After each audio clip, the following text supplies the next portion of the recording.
Hola, ¿cómo están? Bienvenidos y bienvenidas a una nueva clase.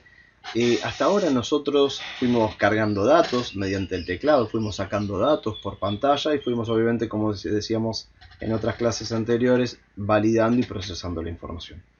A partir de esta clase empezamos a sumar un nuevo origen o un nuevo destino justamente para la información. El origen y el destino nuevos que estamos incorporando se denominan archivos. Hoy por hoy creo que todos sabemos lo que es un archivo, es decir, que nos permite persistir la información, nos permite almacenar la información sin que al momento de apagar la computadora esa información se borre. Todos los programas que habíamos hecho hasta ahora justamente procesamos esa información o cargamos los datos por teclado, pero esa información se perdía.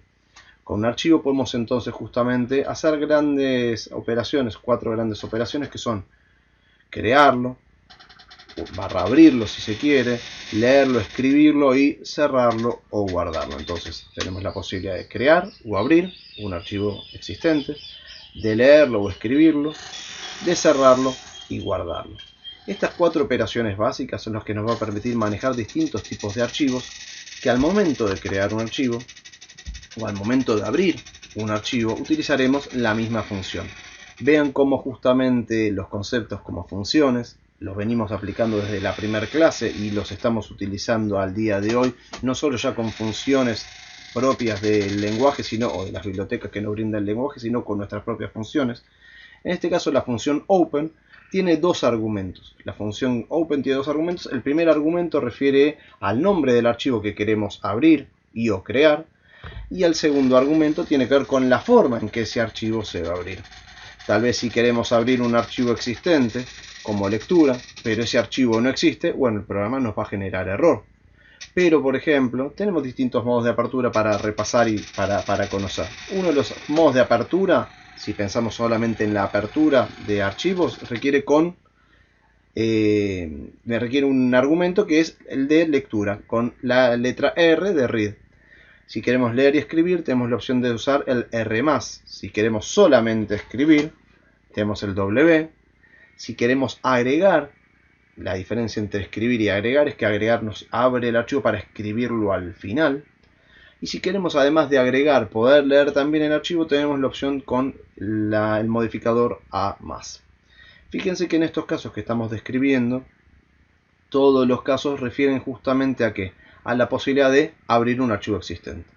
¿Qué sucede cuando un archivo ya existe? Entonces, por ejemplo, yo lo abro como escritura, por lo tanto, si el archivo ya existe, lo que va a hacer mi programa es, permítanme la expresión, pisar o sobreescribir, para hablarlo en un lenguaje técnico, sobreescribir el contenido de lo que hay. Es decir, que justamente va a borrar el contenido, va a generar ese archivo y vamos a seguir escribiendo en ese archivo. Entonces tengan presente que podemos tanto abrir un archivo existente, crear un archivo nuevo o sobreescribir un archivo existente. Al momento de escribir, nosotros vamos a poder utilizar, posterior a la función open, una función que se llama write, por su nombre en inglés de escribir. Esa opción de write va a estar asociada a lo que se llama un identificador. Un identificador de ese archivo es el que nos va a devolver la función open. ¿Para qué? Para que nosotros podamos manipular el archivo. ¿Qué significa poder manipular el archivo? Poder escribirlo o poder leerlo, básicamente. ¿Y cómo lo guardamos? Lo que estamos escribiendo. Justamente lo guardamos a través de una función que se llama close, que en inglés, si podríamos traducido del inglés, significa cerrar o cerrado. En este caso nosotros lo que queremos hacer que es abrir un archivo, nos va a devolver un identificador, vamos a trabajar con ese archivo en memoria, vamos a leerlo, escribirlo las veces que necesitemos, y cuando querramos que ese contenido de memoria baje al disco y sea esa información persistente, lo haremos con la función close. Los invito entonces a ver unos ejemplos muy sencillitos que tenemos en el aula virtual para luego seguir trabajando dentro de la clase sincrónica. Nos estamos viendo.